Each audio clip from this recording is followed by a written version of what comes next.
नमस्कार। 9 की 9 खबर में आपका स्वागत। मैं राहुल ओझा आपके साथ। उत्तर प्रदेश के लखनऊ से इस वक्त की बड़ी खबर है, जहां बिहार से दिल्ली जा रही बस में किसान पथ पर भीषण आग लग गई। आग में झुलसने से 2 बच्चे से 5 यात्रियों की मौत हो गई है। मृतकों में सभी बिहार के ही रहने वाले थे। हादसे में समस्तीपुर के जनपद की लक्की देवी और सोनी की मौत हो गई है। इनके अलावा सीतामढ़ी के रहने वाले 3.5 साल के देवराज और उसकी 2 साल की बहन साक्षी की भी मौत हो गई है। बेगूसराय के मधुसूदन कुमार की भी बस में जिंदा जलकर मौत हो गई। फिलहाल हादसा कैसे हुआ, इसकी वजह का अभी तक खुलासा नहीं हो सका है। जानकारी के अनुसार आग लगते ही ड्राइवर और कंडक्टर बस से कूदकर फरार हो गए, जबकि कई यात्री फंसे रह गए। सीएम योगी ने लखनऊ में बस में आग लगने से हुए हादसे का संज्ञान लिया है। उन्होंने मृतकों के परिजनों को सांत्वना दी है और घायलों के उचित इलाज के निर्देश दिए हैं। हादसे में मारे गए लोगों के परिजनों को प्रशासन ने आर्थिक मदद का ऐलान किया है।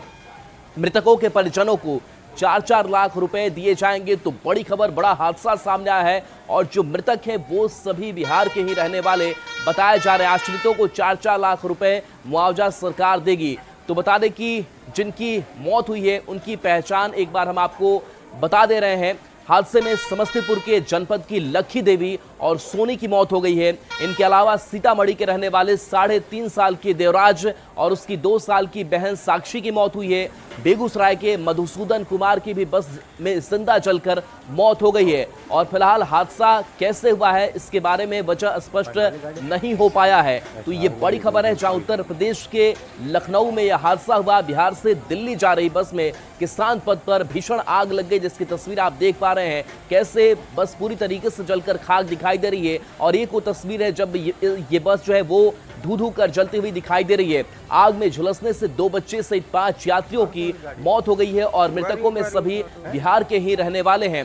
तो ये बड़ा हादसा, दुखद हादसा जो है वो सामने आया है। जानकारी ये है कि आग लगते ही ड्राइवर और कंडक्टर जो है वो बस से कूदकर फरार हो गए। तो कहां लापरवाही हुई? क्या ड्राइवर और कंडक्टर को पहले से पता था कि ये आग लगने वाली है, वो भाग गए? हालांकि स्पष्ट अभी पूरा मामला नहीं हो पाया है। सीएम योगी ने लखनऊ में बस में आग लगने से हुए हादसे का संज्ञान लिया है। उन्होंने मृतकों के परिजनों को सांत्वना दी है और घायलों के उचित इलाज के निर्देश भी दिए हैं। हादसे में मारे गए लोगों के परिजनों को प्रशासन ने आर्थिक मदद का भी ऐलान किया है। मृतकों के परिजनों को 4-4 लाख रुपए दिए जाएंगे। इसके साथ साथ अब बिहार सरकार भी इस पूरे मामले को लेकर के एक्टिव है, क्योंकि वहां से जो शव है वो बिहार लाए जाने हैं। तो बिहार से ये दिल्ली बस जा रही थी जो हादसे का शिकार हुई।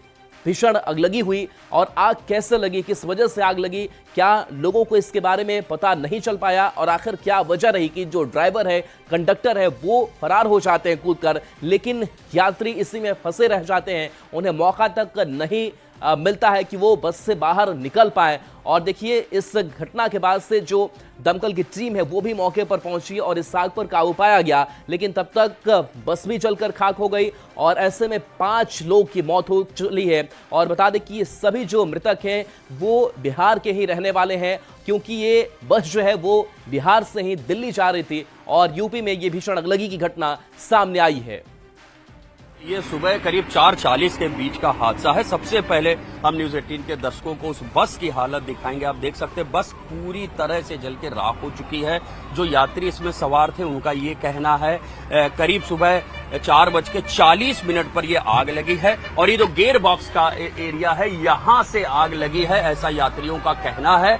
और लेकिन ड्राइवर कंडक्टर ने खुद को बचाना सबसे पहले जरूरी समझा, वो खुद कूद के भाग गए। उन्होंने यात्रियों को जानकारी नहीं दी, जिसकी वजह से इतना बड़ा हादसा हो गया। 5 लोगों की मौत हो गई। ये शीशा देखिए सामने वाला, ये तोड़ा गया है। इस शीशे को तोड़ के फिर तमाम यात्री बाहर निकले हैं। अंदर की हालत क्या है हमारे कैमरा पर्सन उपेंद्र यादव दिखा रहे हैं न्यूज 18 के दर्शकों को। पूरी तरह से ये बस जो है वो राख में तब्दील हो चुकी है। जो लोग डबल डेकर बस में ऊपर की ओर बैठे थे, चूंकि सुबह 4:45 बजे का समय था, सब लोग नींद में ही थे। और अभी तक की जो जानकारी है कि 2 भाई बहन जिनकी मौत हुई है, जो कि बिल्कुल उनकी उम्र भी कम थी, जो कि ये जो बताया जा रहा है कि उसमें देवराज एक 3.5 साल का था, उसकी बहन साक्षी थी 2 साल की, ये सीतामढ़ी बिहार के रहने वाले थे। एक 55 साल की लक्खी देवी थी, उनकी विवाहिता बेटी थी 27 साल की सोनी, और एक 19 साल का युवक मधुसूदन कुमार बेगूसराय बिहार का है जिनकी इसमें मौत हुई है। तो दर्शक देख सकते हैं कि किस तरह ये बस की हालत है, किसी को बचने का मौका भी नहीं मिला है। उनके तमाम जो कपड़े हैं, बिलोंगिंग्स हैं, अभी भी पड़े हुए हैं। तो देखिए जो जानकारी सामने आ रही है कि सुबह तड़के का वक्त था और लोग सो रहे थे, यात्री सो रहे थे, और खास करके जो डबल डेकर बस थी यानी कि जो ऊपरी सीट है वहां भी लोग सो रहे थे और उन्हें मौका भी नहीं मिला कि वो नीचे उतर सके, बस से बाहर आ सके। लेकिन आखिर कहां किस तरीके से यह हादसा हुआ स्पष्ट नहीं हो पाया है, लेकिन जिस तरीके से क्या ड्राइवर को जब ये पता था, ड्राइवर ने जानकारी यात्री तक नहीं पहुंचाई, क्या कंडक्टर ने इसकी जानकारी यात्रियों तक नहीं पहुंचाई कि वो सतर्क हो जाते। और देखिए जो तस्वीर निकल करके सामने आई, किस तरीके से एक जो आवाज है वो भी सुनाई दे रही है। 3 तस्वीरें आपको इस घटनाक्रम से जुड़ी हुई दिखा रहे हैं, जहां पर देखिए कैसे बीच सड़क पर ये बस जो है वो धू धू कर जलती हुई दिखाई दे रही है। इसमें 5 लोगों की जान चली गई है। हादसे के बाद की तस्वीर देखिए, जहां बस राख में तब्दील दिखाई दे रही है। फायर ब्रिगेड की टीम जरूर पहुंची, आग पर काबू पाया गया। और तीसरी तस्वीर जहां रेस्क्यू की भी तस्वीर आपको दिखा रहे हैं, जहां जैसे ही ये सूचना प्रशासन तक पहुंची, प्रशासन की टीम भी मौके पर यहां पर पहुंची और कोशिश यही की गई कि लोगों को कैसे निकाला जाए, लेकिन 5 की मौत हो चुकी है। बढ़ते आगे, आज राहुल गांधी का बिहार दौरा है। दरभंगा में छात्र संवाद कार्यक्रम होगा। राहुल गांधी के कार्यक्रम को अनुमति जिला प्रशासन से मिल चुकी है। राहुल के छात्र संवाद कार्यक्रम की अनुमति दे दी गई है। अंबेडकर कल्याण छात्रावास की जगह अब टाउन हॉल में यह पूरा कार्यक्रम होगा। पिछड़ा एवं अति पिछड़ा वर्ग के छात्रों के साथ राहुल गांधी संवाद करेंगे। बिहार यात्रा के दौरान राहुल गांधी पटना में युवा कार्यकर्ताओं और नेताओं के साथ फूले फिल्म भी देखेंगे। ये फिल्म समाज सुधारक महात्मा ज्योतिबा फूले और उनकी पत्नी सावित्रीबाई फूले के जीवन और उनके संघर्ष पर आधारित है। संवाद है और दूसरा पटना में ज्योतिबा फूले मूवी वो देखेंगे और उसके बाद वो फिर दिल्ली लौटेंगे। सेना के साथ देश, जनता, सरकार, विपक्ष खड़ी है। सरकार जब तक देश के हितों के लिए कदम उठाएगी, विपक्ष और जनता उनके साथ देंगे। और दरभंगा से इस बीच बड़ी खबर, जहां राहुल गांधी के कार्यक्रम को लेकर के विवाद बढ़ गया है। प्रशासन और आयोजक आमने सामने आ गए हैं। बिना अनुमति के कार्यक्रम करने पर अड़े हैं। टाउन हॉल में कार्यक्रम की अनुमति दी गई है, हॉस्टल में कार्यक्रम छात्र चाहते हैं। तो देखिए जिस तरीके से अब स्थान बदल दिया गया है और स्थान बदले जाने के बाद प्रशासन और आयोजक जो है वो आमने सामने हैं और जो छात्र हैं वो हॉस्टल में कार्यक्रम चाहते हैं।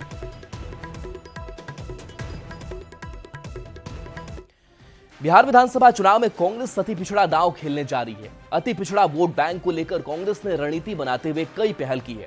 राहुल गांधी का बिहार में लगातार दौरा हो रहा है और उस सभाओं में अति पिछड़ा को लेकर लगातार सवाल उठा रहे हैं। कांग्रेस की अति पिछड़ा सियासत कितनी सफल होगी और क्या है रणनीति, इस रिपोर्ट में आपको दिखाते हैं।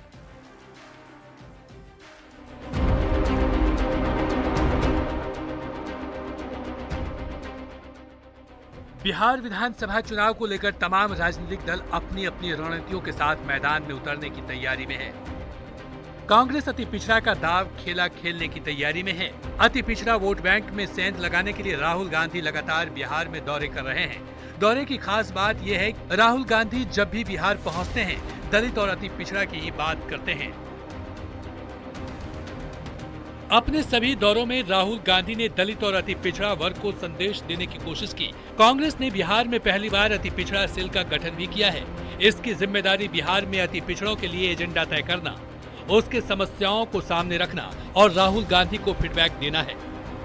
प्राइवेट नौकरी में उनको आरक्षण दिलाने की उनकी बात कर रहे हैं, क्योंकि जिस तरह से उनका जीवन अभी व्यतीत हो रहा है, मुख्य धारा में लाने के लिए हमारे नेता राहुल गांधी जी प्रतिबद्ध है।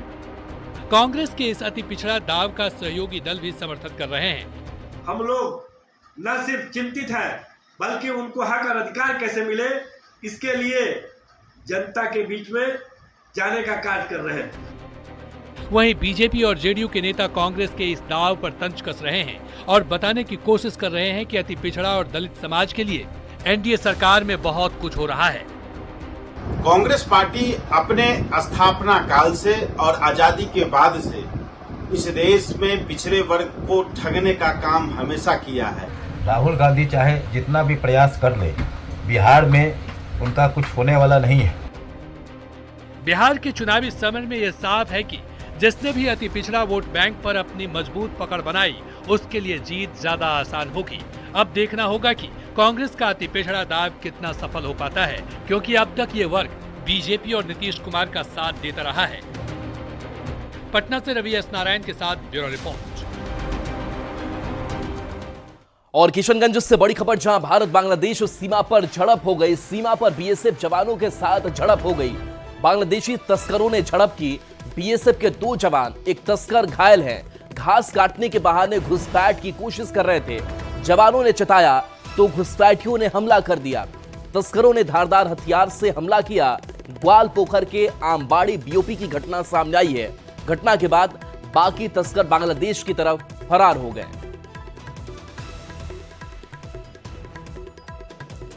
मुजफ्फरपुर से बड़ी खबर है, जहां 1 करोड़ की ब्राउन शुगर के साथ 3 तस्कर गिरफ्तार किए गए हैं।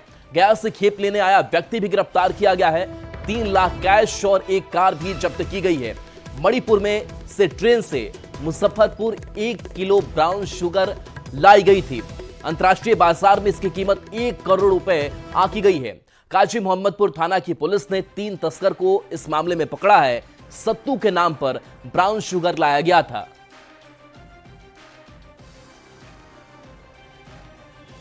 की गई तो उसमें एक ब्राउन कलर का, जैसे उन्होंने सोचा कोई मादक पदार्थ है, हालांकि उन्होंने कहा कि ये सत्तू है। इन पदाधिकारी ने अपना सूझबूझ दिखाते इसको नशे की वस्तु पाया और मजिस्ट्रेट को बुलाया गया, जिसमें ये हुआ कि हाँ ये कुछ है, स्नैक है या ब्राउन शुगर है, क्या है वो क्लियर नहीं था। जब्ती मिली है उसमें ब्राउन शुगर जो डिक्लेयर की गई है डीआरआई द्वारा, वो 1 किलो ब्राउन शुगर है, जिसकी कीमत लगभग मार्केट में 1 करोड़ के आसपास बताई जा रही है। और डिजिटल तराजू मिला है, जिसमें तोल के लोग अलग अलग व्यक्ति को या एक कोई तोल के देते। सोशल मीडिया पर चर्चित डांसर माही और मनीषा के गोपालगंज में हुए एक स्टेज शो में काफी बवाल हो गया। इस दौरान माही और मनीषा के अलावा उनके बाउंसर के साथ मारपीट हुई। वहीं इस घटना का वीडियो अब सोशल मीडिया पर वायरल हो रहा है। पूरा मामला गोपालगंज नगर थाने के मानिकपुर गांव की है, जहां 11 मई की रात तिलक समारोह था। स्टेज शो के दौरान एक लड़का पैसे देने के लिए स्टेज पर चढ़ा और एक नर्तकी का हाथ पकड़कर खींच दिया, जिससे माही मनीषा के बाउंसर को गुस्सा आ गया। बाउंसर ने उसे थप्पड़ मारा, जिसके बाद गुस्साए लोगों ने बाउंसर की पिटाई कर दी। घटना से गुस्साए हुए लोगों ने दोनों कलाकारों पर भी हमला कर दिया, जिससे माहौल और भी तनावपूर्ण हो गया। देखते ही देखते बाउंसर और दोनों कलाकारों के साथ भी मारपीट की गई। वहीं सदर एसडीपीओ प्रांजल त्रिपाठी ने कहा है कि मामले में पुलिस ने प्राथमिकी दर्ज कर ली है, जांच कर आगे की कार्रवाई की जा रही है। मानिकपुर गांव का, उसमें पुलिस द्वारा कांड दर्ज किया गया है और उसकी छानबीन की जा रही है, जांच की जा रही है। और औरंगाबाद से बड़ी खबर, जहां महिला के बच्चों के साथ जहर खाने के मामले में अपडेट है। अस्पताल में इलाज के दौरान महिला की मौत हो गई है। मृतकों की संख्या अब बढ़कर 4 हो गई है। कल 3 बच्चियों ने दम तोड़ा था और अब यह मृतकों की संख्या 4 पहुंच गई है। बता दें कि पति से झगड़े के बाद जहर खाया था। रफीगंज थाना क्षेत्र की यह घटना सामने आई थी, जिसमें मृतकों की संख्या अब बढ़कर 4 हो गई है।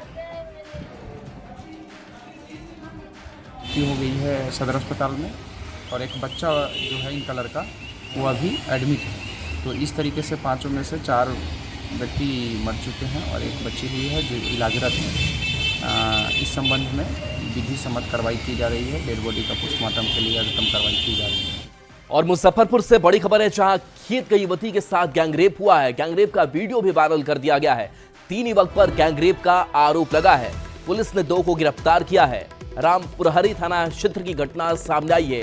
तो बड़ी खबर मुजफ्फरपुर से, जहां खेत गई युवती के साथ गैंगरेप किया गया और इसका वीडियो भी वायरल कर दिया गया। 3 युवक पर गैंगरेप का आरोप लगा है। पुलिस ने 2 को गिरफ्तार कर लिया है। रामपुरहरी थाना क्षेत्र की यह घटना सामने आई है।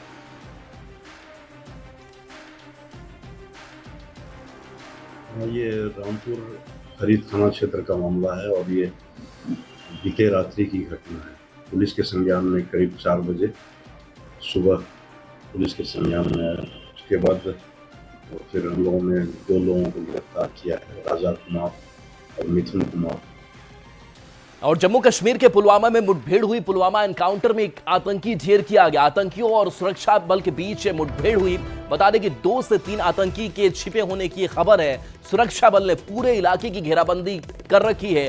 पुलवामा में एनकाउंटर अब भी जारी है। तो बड़ी खबर इस वक्त की, जहां ये मुठभेड़ जारी है, मुठभेड़ को लेकर के अपडेट है कि एक आतंकी ढेर किया गया है। आतंकियों और सुरक्षा बल के बीच ये मुठभेड़ जारी है। 2 से 3 आतंकी के अभी भी छिपे होने की खबर है और सुरक्षा बल ने पूरे इलाके की घेराबंदी कर रखी है।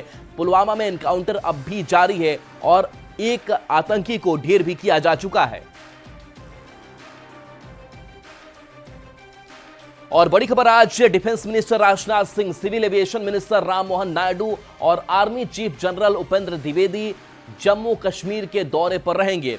रक्षा मंत्री राजनाथ सिंह जम्मू में जवानों से मुलाकात करेंगे। इसके साथ ही जम्मू कश्मीर की सुरक्षा पर समीक्षा बैठक भी करेंगे। वहीं army chief Upendra Dwivedi line of control के पास रहने वाले लोगों से मुलाकात कर सकते हैं।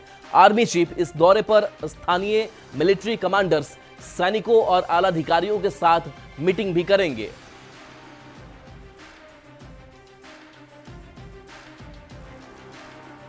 ऑपरेशन सिंदूर में भारतीय सेना के अदम्य शौर्य और पराक्रम के सम्मान में देश भर के रेलवे स्टेशन जगमगा उठे।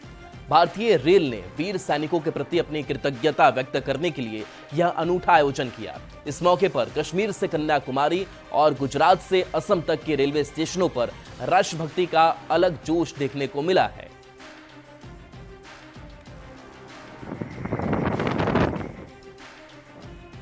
और देखिए, दिल्ली एनसीआर में धूल का गुब्बार छाया हुआ है। आज सुबह सुबह जब लोग उठे तो उन्हें आसमान में धूल का गुब्बार छाया नजर आ रहा है। इससे एयर क्वालिटी भी काफी खराब हो गई है। मौसम विभाग ने दिल्ली एनसीआर में गरज चमक के साथ ही तेज हवाएं चलने की चेतावनी जारी की है। आईएमडी की माने तो कल तक मौसम की आंख मिचौली देखने को मिलेगी।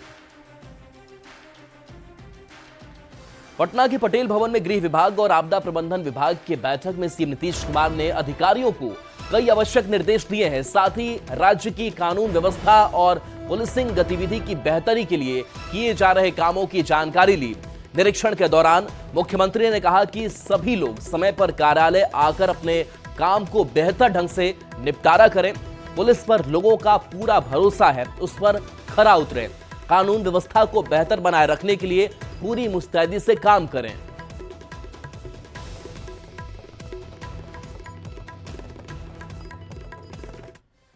शेखपुरा में बढ़ती गर्मी के साथ आग लगने की घटनाएं भी बढ़ने लगी हैं। कई इलाकों से तबाही की खबरें आ रही है। ऐसे में अग्निशमन विभाग लगातार अलर्ट है। आग लगने की सूचना मिलते ही टीम मौके पर पहुंच रही है और आग पर काबू पा रही है। लोगों को भी आग की घटना को लेकर जागरूक किया जा रहा है। ज्यादा जानकारी दे रहे हैं न्यूज 18 संवाददाता अजीत कुमार सिन्हा। गर्मी के मौसम में शेखपुरा जिले में आगजनी घटना काफी बढ़ गई है। ऐसी स्थिति में कहा जा रहा है कि अग्निशमन दस्ता पर काफी जिम्मेदारी भी बढ़ गई है। निश्चित रूप से कहा जा रहा है कि जब आग की घटना शॉर्ट सर्किट से ज़्यादा होने की खबरें आ रही है, ऐसी स्थिति में जो आगजनी घटना हो रही है उस पर रोकथाम भी किया जा रहा है, लेकिन जान माल का नुकसान भी हो रहा है। अग्निशमन दस्ता द्वारा निश्चित बड़े पैमाने पर जागरूकता कार्यक्रम भी चलाया जा रहा है ताकि आम लोग कैसे आगजनी घटना जब हो जाए। जैसे कि ओके है, एक अरियरी थाना में है, एक शेखोपुर सहाय थाना में है एमटी गाड़ी, दोनों जैन। उसके बाद में एक बरबीघा थाना में है एमटी गाड़ी, एक जयरामपुर थाना में है, एक कोरमा थाना में है और 2 वाटर टेंडर 55 हज़ार लीटर का शेखपुरा में है और एक 400 लीटर का एमटी शेखपुरा में। मैन पावर क्या स्थिति है? मैन पावर से पुलिस बल ये सब जो बल है उसकी क्या स्थिति है? पूरा पूर्ण है। पूर्ण है। पूर्ण है। आगजनी घटना सूचना मिलती है, कितना कैसे जाते हैं, कुछ परेशानियाँ? हमको सूचना मिलने के बाद 2 मिनट के बाद फायर स्टेशन से गाड़ी प्रस्थान करवा देते हैं। रास्ते में रोड जाम रहने के कारण टोटो, टेम्पू, बस, ट्रक, रेलवे क्रॉसिंग बंद रहने के कारण गाड़ी विलम्ब होता है। गलत सूचनाएं भी मिलती होगी आप लोग को? हाँ, गलत सूचना भी मिलता है। गलत सूचना तो बराबर आते रहता है। बराबर आते रहता है। बराबर इससे परेशानी होती होगी अब बहुत? परेशानी होती होगी, बेवजह जाना पड़ता होगा। हाँ जी। अजीत कुमार सिन्हा, न्यूज़ 18 शेखपुरा। और चलिए न्यूज़ 18 बिहार झारखंड पर खबरें आपके लिए लगातार जारी रहेंगी।